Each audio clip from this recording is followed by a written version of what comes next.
मेरी चुप मेरी हार नहीं है, मेरी चुप मेरी हार नहीं है, मेरा सब्र मेरी वो ताकत है जो मेरे अल्लाह को बहुत पसंद है।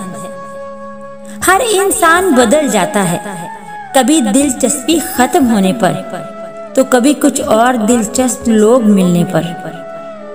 हजरत अली रजी अल्लाह ताला अन्हु ने फरमाया, दो तरह से चीजें देखने में छोटी नजर आती हैं, एक दूर से, दूसरा गरूर से।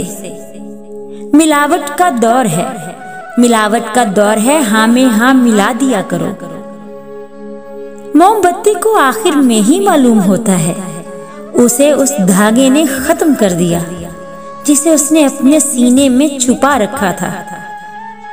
कभी कभी खामोशियां हर सवाल का जवाब होती हैं और कभी सारी जिंदगी का पिछतावा बन जाती हैं।